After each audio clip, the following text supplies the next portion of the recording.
Job 4:1 through 5:27. Devotional focus verse.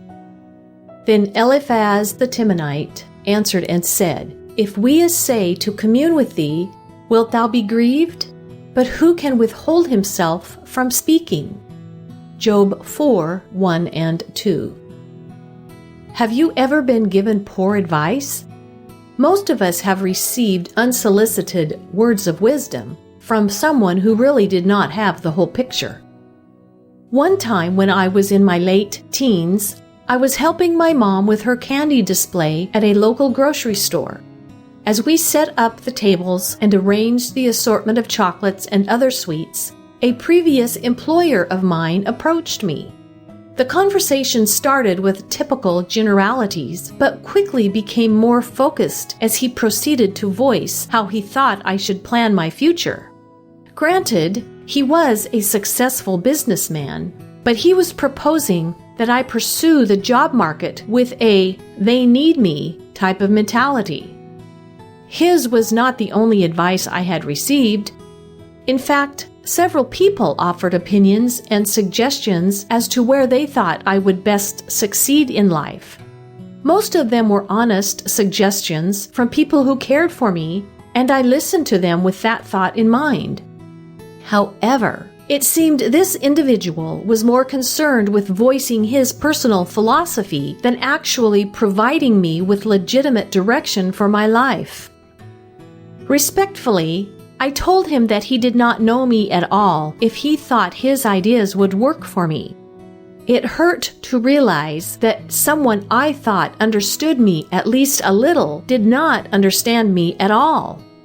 He was looking at my situation strictly from his perspective, not taking into account that I wanted to follow God's direction for my life. No doubt Job felt all of these emotions and more as he listened to his friend Eliphaz tell him why he was experiencing such devastating circumstances.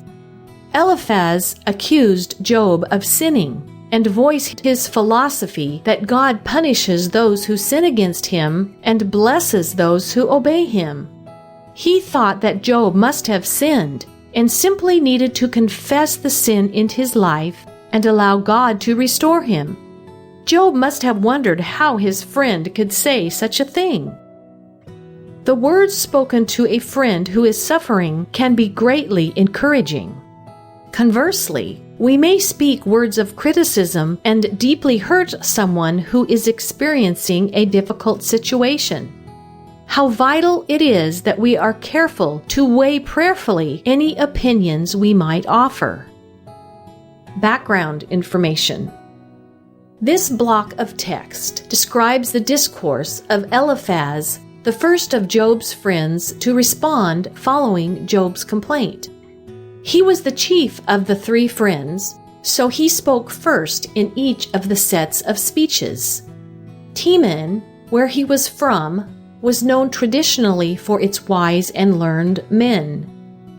In his monologue, Eliphaz first commended Job for his words of kindness and support to others, mentioning that his words had upholden him that was falling.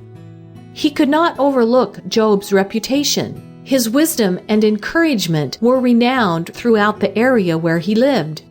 He exhorted Job to react to his circumstances as he had encouraged others to do. Based on his personal experience, Eliphaz stated that punishment is the result of wrongdoing, implying that Job had sinned. He illustrated his statements by speaking of lions, using the words roaring, fierce, young, old, stout, and whelps. He was drawing a verbal picture to show that even those who are strong and in authority will be put down by God if they are wicked. Eliphaz spoke of an experience he had in the night. It is unknown whether he actually had a vision. However, verses 17 through 21 give his point. God alone is righteous, and people cannot rid themselves of sin. Chapter 5 continues Eliphaz's discourse.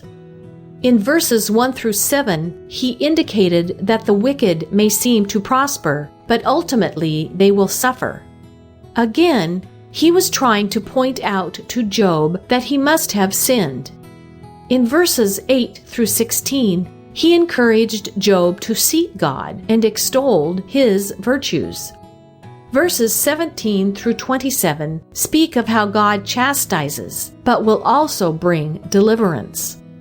Eliphaz wanted to convince Job that what he proposed was the appropriate course of action. While many of the statements made by Eliphaz were correct, his premise was incorrect. He believed that Job suffered because he had done wrong. Conclusion: when offering words of support to another, we should remember that we do not see the whole picture and carefully weigh what we say.